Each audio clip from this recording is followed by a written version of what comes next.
আর পর্দার কথা বলার তো কোনো সুযোগে নেই। বিশ্বকাপ নিয়ে আমরা ব্যস্ত, মনে হয় যেন আমরা সাত আসমানে আছি। হ্যাঁ, আমরা স্বর্গে বাস করি, জান্নাতে জান্নাতে আছি আমরা। নাউজুবিল্লাহ বলেন, নাউজুবিল্লাহ।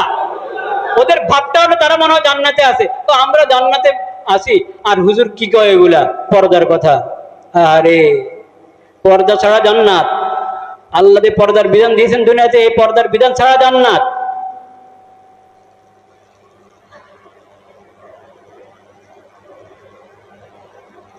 নবী করিম সাল্লাল্লাহু আলাইহি সাল্লাম বলেছেন,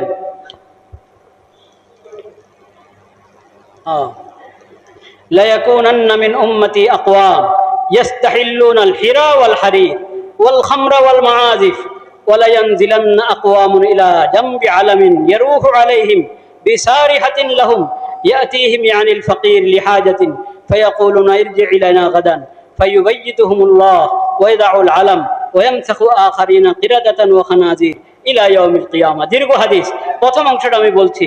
নবী করিম সাল্লাল্লাহু আলাইহি ওয়াসাল্লাম আগে আমাদেরকে সতর্ক করে গেছেন, আমার উম্মতের মধ্যে উম্মত নবী সাল্লাল্লাহু আলাইহি ওয়াসাল্লামের পরে কিয়ামত পর্যন্ত যারা আসবে সব নবীজির উম্মত। দুই রকম উম্মত, কেউ নবীজির দাওয়াত গ্রহণ করেছে, ওরা হলো মুসলিম, কেউ দাওয়াত গ্রহণ করে নাই, তারা হলো কি অমুসলিম। এমন কিছু গোত্রে, এমন কিছু কওমের আবির্ভাব হবে যারা জিনা ও রেশমকে এবং মদ ও বাদ্যযন্ত্রকে হালাল মনে করবে। বুঝতে পেরেছেন? আগে নবীজি কি সতর্ক করে গেছেন। এখন এই যে খেলা, এই খেলা শুধু খেলা না, এই খেলার মধ্যে সব হারাম জিনিসকে হালাল মনে করা হচ্ছে। হালালের কেউ হালাল হুবহু হালাল মনে করে, আর কেউ এগুলোর সঙ্গে হালালের আচরণ করে। বলেন নাউজুবিল্লাহ। এখন কি তামাশা হয়ে গেল! ঠিক এমন একটা মুহূর্তে যখন পুরো জাতি পাগলামির মধ্যে, ঠিক এমন একটা মুহূর্তে আমাদের প্রাথমিক বিদ্যালয়গুলোর মধ্যে নাকি নতুন নতুন কিছু যুক্ত হচ্ছে। কি যুক্ত হচ্ছে?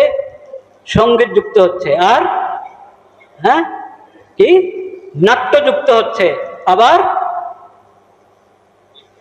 নৃত্য যুক্ত হচ্ছে। তাও শেষ নয়, আরো আছে, এগুলো যুক্ত হচ্ছে। বুঝতে পেরেছেন? এটা কি মানে দেশের উজ্জ্বল ভবিষ্যতের প্রতি ইঙ্গিত বহন করছে, না আরো শিক্ষা এবং চরিত্রের অবক্ষয়ের ইঙ্গিত বহন করছে? বলেন না কেন?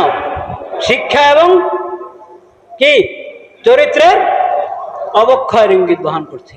আল্লাহ এটা থেকে জাতিকে সজাগ হওয়ার তৌফিক নসিব করুন। বাস, কথা বলার অনেক কিছু আছে, কিন্তু যদি চাই হেদায়েত, যদি চাই পাগলামি থেকে বের হয়ে আসতে, তাহলে আমাকে আখিরাত স্মরণ করতে হবে, আল্লাহর কোরআন, আল্লাহর বিধান স্মরণ করতে হবে। আমি চাই চারিত্রিক উন্নতি, চাই আমি শিক্ষার উন্নতি, চাই সমাজের নিরাপত্তার উন্নতি, কিন্তু রাস্তা অবলম্বন করছি হলো সব অবক্ষয়ের। এটা বৈপরীত্য। এটা কি বৈপরীত্য?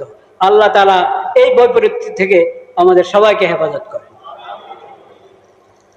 ওই কাগজটা কোথায়?